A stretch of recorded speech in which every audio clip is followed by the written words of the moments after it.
What makes tournaments in pro wrestling so captivating and enjoyable? Hey guys, I'm Brett Mix, Macho Wrestling 101. So my favorite YouTube personality, a guy I respect huge, says he's not a big fan of tournaments because it's just one guy jotting on a notepad or a post-it the winner and then just filling in the brackets. And then we watch it for 2 weeks and go, oh, okay, well, it's because it's scripted, so it doesn't matter. That's basically his argument.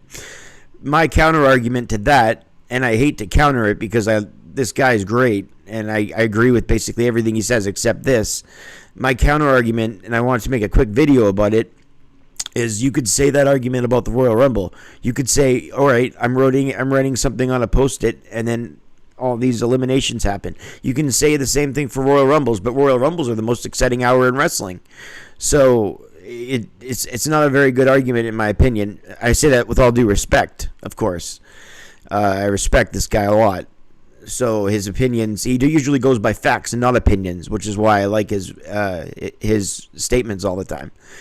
But that's an opinion of his, and I respectfully disagree.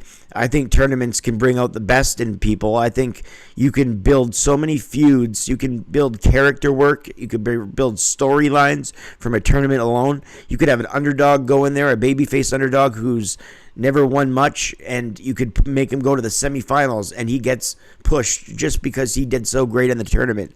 You could have a heel get a bye, and then the heel brags about going far even though he got a bye.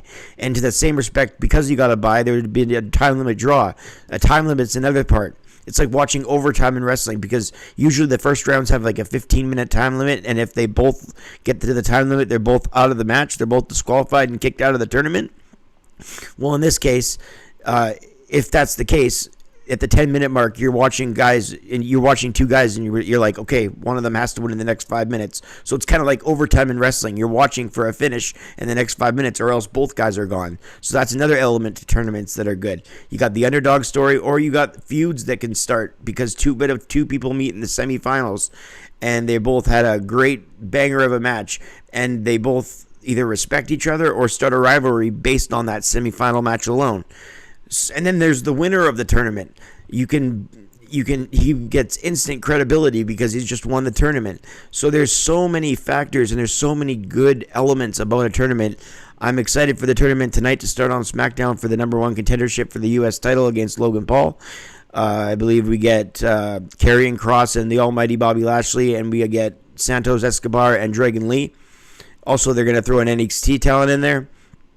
Stay subscribed on my channel, notified. I certainly invite you to do that if you're not already. I'll do a SmackDown review tonight. Obviously, 40 minutes to an hour, as always, after SmackDown. But yeah, I just wanted to drop my couple opinions about tournaments and why I think they're necessary in pro wrestling and why they help matters.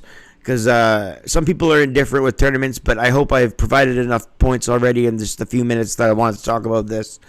So I have. So anyways, hit like and subscribe if you haven't already. I do history of wrestling videos. I'm doing the Monday Night Wars right now, having a blast with that. If that's up your alley, consider subscribing, and we'll see you tonight for the SmackDown review. But yeah, tournaments, they're a great thing for pro wrestling in my opinion.